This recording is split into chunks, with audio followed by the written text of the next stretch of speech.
नमस्ते मित्रों, मेरा नाम डॉक्टर गौरांग मोदी है। मैं ऑन्कोविन कैंसर सेंटर में कैंसर स्पेशलिस्ट हूँ। आज के वीडियो में हम ये जानेंगे कि मल्टीपल मायलोमा के कारण क्या क्या है और उसके प्रकार कौन से हैं। मित्रों, कोई भी कैंसर का जो कारण होता है वो यूजुअली जेनेटिक होता है। मतलब कि हमारे बॉडी में जितने भी जीन्स है उसमें से कुछ ना कुछ चेंज हो जाए, उसको बोलते हैं म्यूटेशन, जेनेटिक म्यूटेशन, और उसी के कारण कैंसर होते हैं। आम भाषा में जेनेटिक का मतलब हम ये करते हैं कि वारसागत है। मल्टीपल मायलोमा बहुत रेयरली हेरिटरी होता है, यानी कि अगर कोई फैमिली में किसी को मल्टीपल मायलोमा है तो कुछ पेशेंट में होगा, ये संभावना बहुत कम होती है। यूजुअली ये मल्टीपल मायलोमा एक्वायर्ड है। एक्वायर्ड का मतलब ये हुआ कि कुछ फैमिली मेंबर के जीन्स उनके बॉडी में है, उसका ये कारण नहीं है। यूजुअली ये जेनेटिक जो चेंजेस होते हैं वो दो फैक्टर से होते हैं। एक फैक्टर ये है कि मॉडिफाइबल फैक्टर, जो हम चेंज कर सके, हमारे लाइफस्टाइल से हम उसको चेंज कर सके, और दूसरा होता है नॉन मॉडिफाइबल फैक्टर, मतलब कि जो भी जेनेटिक चेंज हो रहा है उसको हम चेंज नहीं कर सकते। तो सबसे पहला एग्जांपल यही है जिसको हम चेंज नहीं कर सकते, वो है उम्र। बढ़ती हुई उम्र एक सबसे बड़ा कारण ये है जिसके कारण मल्टीपल मायलोमा होता है। जैसे 50 साल की उम्र वाले ऊपर के पेशेंट को मल्टीपल मायलोमा होगा जिसको हम चेंज नहीं कर सकते, क्योंकि बढ़ती हुई उम्र के कारण कुछ जेनेटिक चेंजेस बॉडी में होंगे, वो हम रोक नहीं पाएंगे।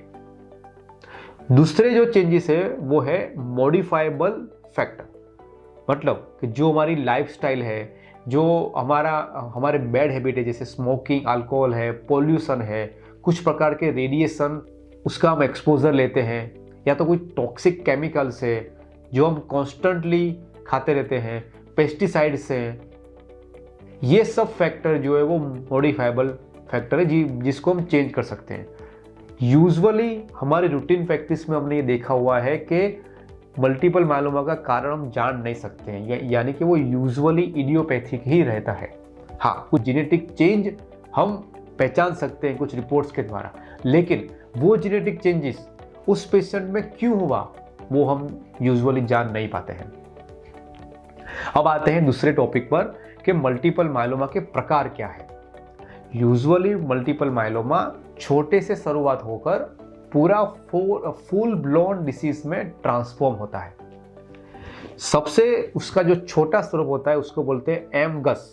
एमगस का मतलब होता है कि बॉडी में जो सीरम प्रोटीन इलेक्ट्रोफोरेसिस का एक रिपोर्ट होता है जिसमें एम बैंड, हमने लास्ट वीडियो में बात किया था, वो एम बैंड बढ़ जाना। एम बैंड का बढ़ना मतलब क्या? एम बैंड इस प्रकार का एक रीजन है, प्रोटीन वाला पार्ट है, जिसमें बॉडी में जब प्लाज्मा सेल बहुत बढ़ जाते हैं तब प्लाज्मा सेल से जो एंटीबॉडी, मतलब कि जो खराब प्रोटीन बनता है, वो रिपोर्ट में दिखता है और वो एरिया एकदम डार्क हो जाता है। तो बॉडी में सिर्फ वो एरिया डार्क हो जाना, वो टेस्ट में वो एरिया सिर्फ डार्क हो जाना, उसका मतलब ये नहीं हुआ कि पेशेंट को मल्टीपल मायलोमा है, क्योंकि पेशेंट को दूसरे सिम्टम्स भी होने चाहिए, जैसे हीमोग्लोबिन, किडनी का रिपोर्ट, बोन मैरो का रिपोर्ट, हड्डियों का रिपोर्ट, वो सब रिपोर्ट अगर नॉर्मल है और पेशेंट को सिर्फ एम प्रोटीन बढ़ा हुआ है तो उसको बोलेंगे सबसे छोटा स्वरूप, जिसको बोलते हैं एम गस। और इस प्रकार के मरीज को ट्रीटमेंट की भी कोई आवश्यकता नहीं है। उस पेशेंट को कॉमन पॉपुलेशन के कंपैरिजन में थोड़ा ज्यादा मल्टीपल मायलोमा होने की संभावना इन फ्यूचर रहती है, लेकिन वो नेग्लिजिबल है, जिसके बेस पर हम प्रोफाइलेक्टिव ट्रीटमेंट चालू नहीं कर सकते। दूसरा स्वरूप है सॉलिटरी प्लाज्मासाइटोमा। जो मल्टीपल मायलोमा है वो पूरे बॉडी की जो हड्डियों है उसके अंदर जो बोन मैरो है वहां से उसका ओरिजिन होता है, तो वो पूरे बॉडी में और ब्लड में फैला हुआ होता है, उसके कारण उसके सिस्टमिक सिम्टम्स होते हैं। लेकिन सॉलिटरी प्लाज्मासाइटोमा जो है वो बॉडी के एक ही बोन में, एक ही पार्ट में कंसंट्रेट होता है और वहां पे प्लाज्मा सेल का एबनॉर्मल प्रोलिफरेशन या तो ग्रोथ होता है। वो पूरे बॉडी में फैलता नहीं है। तो उसका निदान कैसे करें कि जहाँ पे कोई गठान हुआ, हड्डियों में कुछ गठान हुआ, उसकी बायोप्सी किया, उसमें मालूम चला कि ये तो प्लाज्मा साइटोमा या तो मल्टीपल माइलोमा लग रहा है, लेकिन उसके साथ जब हम पूरे बॉडी की जांच करते हैं, पेट स्कैन करते हैं, MRI करते हैं, बोन मैरो की जांच करते हैं, पूरे जो ब्लड रिपोर्ट्स कराते हैं वो सब नॉर्मल आते हैं। मतलब कि हीमोग्लोबिन, क्रिएटिनिन, पेट स्कैन एक ही बोन में आता है और कहीं पे भी नहीं आता है। इसको बोलते हैं सॉलिटरी, मतलब एक ही जगह पे प्लाज्मा साइटोमा, मतलब कि एक प्रकार का माइलोमा का प्रकार।